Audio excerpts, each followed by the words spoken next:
Hello everyone, this is a new YouTube channel of mine where my main goal is to educate everyone who is interested in chess and to entertain my audience, of course. So let us start this, and today I would like to discuss the Queen's Gambit for our first opening. Alright, so the Queen's Gambit starts with the move d4, and your opponent will normally play d5. So this is a standard queen's opening game, right? But they can also play knight f6 instead of d5, which we will discuss in a later video, not in this one. So let's just assume that our opponent will play d5, which is the most common and most accepted approach to d4. So the main signature move of the queen's gambit is c4, which is this: challenging the center with a flank pawn. You know what a flank pawn is? Yeah, of course, probably. A flank pawn is the pawn near your central pawns. It's not one of the central pawns, but it is a pawn near the center, which are the c pawns and the f pawns. The c pawn is used more often than the f pawn, but the f pawn is also used. So the queen's gambit begins with d4, d5, and c4. So now we play c4. We stand in the pawn. Yeah, we stand in the center. Your opponent has, many responses. Mainly d takes c4. They also have e6, and they also have a different approach, which is c6. C6 is less played than d takes c4 and e6. So we won't discover. No, sorry. C6 in this video. We will probably discuss C6 in a different video, not this one. So after they play D takes C4 or E6, they are in the Queen's Gambit, or now they're also in the Queen's Gambit. So let us cover D takes C4 first. So this is a position, and they are gonna play D takes C4 in our example. So they play D takes C4, yeah, DC. So now the main move that I recommend is going to be the most principled approach and the most aggressive one is now e4. This takes the center and attacks the c pawn with the bishop. In this position, they have two main moves, e5 and b5. Let's see b5 first. So after we play e4, they can play b5, which protects the c pawn. So after d takes e4, e4, and now b5, we now play a4. What it does, it attacks the pawn chain from the back. So if they take, it's a problem for them because now this is hanging as well as this. So let's check that later. So let's see. So now let us look at b5 first, and okay, take on, okay.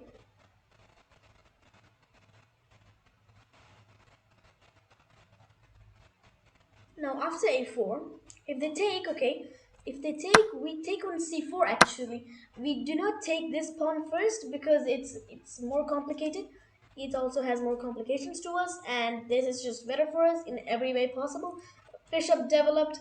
This spot is like really weak. This b5 is very weak. It's just really good for us. So if they play a6 after a4 instead, now we just solve this. We can just take the a pawn back later, and this is just good for us. So now instead of taking on a6, they could play, no, sorry, a4, they could play a6. So a6 is actually really bad. It's worse than taking on f4 because when you take, they really can't do anything because after they take back, do you notice this? Yep, that's right. You can take their rook with your rook, and it's basically game over. They can't do anything. They can try with bishop e7, rook a8. No, sorry, rook a1, and this is just really bad for them. Okay, let's go track back. Okay, now a6 is basically solved, so we just get a pawn, and this is also gonna fall. So instead, the best approach here is to play c6. So after they play c6, we are gonna take, on b4 by a takes, sorry, b not b4, b5 by a takes b5. Now they will play c takes b5, and now we can enjoy stable and rapid development with knight c3. They could try this, but it doesn't really work at all because knight b5, and now this pawn falls. This pawn is really weak, and this is a threat in the future probably. They could try to attack us, but nobody really cares. Yeah. Now we have, okay. Basically, if they don't do this, this is really good for us because this is a favorable position for white with a semi-open a file, because look at this. This knight is taking this pawn, they have to defend it some way, like this or something. That looks very awkward, you know. That looks very awkward because when one knight goes there in the future, they cannot go here. They have to always defend this pawn, or maybe go a6, but they can't really go a6 because the rook is still pinned. So this is a really cramped position for black here, and that's why b4 is, no, sorry, b5 is not the best approach to deal with this. All right, okay, let's move on. Now if they play e5 instead of b4, which is going to be this, if they play e5 instead, this is actually the McDonald defense, which is actually the main line for this opening. Now you have you have to play knight f3 to hold on the advantage, because you can't do anything else, to be honest. It's not very principled. After they take on d4, you must play bishop takes c4 instead of knight takes or queen takes. And after that, well, if they play knight f6, you can gain a nice advantage. See, you can take, but I would actually say to castle first. This is actually a very played position in the modern games everywhere. It's a very popular position as well. This is also very good for white, and it's pretty okay for black. It's not that good, and you have a great position here. You can steadily win back the e pawn, sorry, the d pawn, play bishop f4, and overall have a great position, which could get you an advantage. Now instead of knight c6 or knight, sorry. So yeah, now they could go this bishop b4 check here. Sorry, before we castle, they could go this bishop b4 check here. It's not too bad. We can just go here.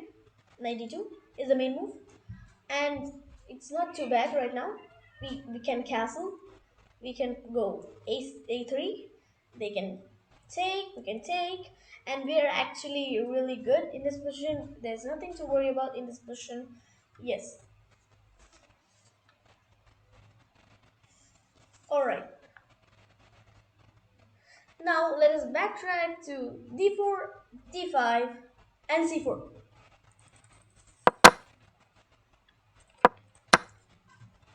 Now this is the position, the main position of the Queen's Gambit. So as I said before, the opponent has three main follow-ups in this to this position. Yes, one of them is of course d takes c4, the Queen's Gambit accepted, which we covered before. Now we will cover the Queen's Gambit declined, which is e6. The Queen's Gambit declined is by far the most popular response against the Queen's Gambit. The Queen's Gambit declined is a much more solid way to approach the Queen's Gambit, and after d4, d5, c4, and e6, I recommend the line knight c3. This is actually the best line, also given by the engine. This is a very stable line, of course. Yes, and now after knight c3, we can we have a lot of ways to get an advantage here. Mainly if the opponent makes a mistake, of course. This is actually a very drawn position. Every position is of course drawn, but this position is more drawn because it's less open than most positions, because this is more of a close position, and mainly you're just fighting for this square e5. And now, well, they can play either knight f6 or bishop b4. This is knight f6 or bishop b4. Let's take bishop b4 as the example here. We're gonna play knight f3, they can take on here at any point of time, but it's still bad for them because after they take, we just have a really good thing here, and the center is completely closed. They can't go here at any point of time. This pawn is pretty weak, but it's not really weak because the bishop doesn't exist, and this really controls a really good square here. And the b file is also open for a rook later on in the game, so this is a very good position for white here. Okay, let's not see that. After they go bishop b4 or knight f6 or knight c6, I don't know, anyone. After knight f3, if they go knight f6, we are gonna happily jump our bishop to g5. This is very good for white, not really, but it's a very drawn position, but it is the best approach for black and white. And oh, all right, no, sorry, swiftly play, yes. Instead, if they play knight c6, okay, instead of this, they can play knight c6. So if they play knight c6, we will have to push the bishop here. And then they can play knight f6, e3. And this position is a staple of the queen's gambit. For example, let's do a position. They can go bishop d7. And now our main problem is to go queen c2 and bishop d3 and castle. But this can't happen too fast because if we try it, we can go queen c2, they could castle. But now if we go bishop d3, there's a huge problem that arises, which is takes. D takes c4 is pretty bad for us because after bishop takes c4, we just waste a move on bishop d3, which we could have spent better. So after castles, I recommend c takes d4, e takes d5, sorry, c takes d5, e takes d5, and now bishop d3. Bishop has no competition in here, and now we're steadily aiming at the h pawn. Maybe pick this knight up, and after they probably play h6 or something, we have a very nice position in here. They could play, I guess, rook e1, castles, and this position is a very good position for white. And this is one of the most common positions in all of the Queen's Gambit. And I hope this video helped you in knowing the ideas of the Queen's Gambit. The Queen's Gambit accepted, the Queen's Gambit declined. And well, yes, this is all I had to say about an introduction to the Queen's Gambit. I will make videos covering the opening in more detail later. Till then, I will see you later.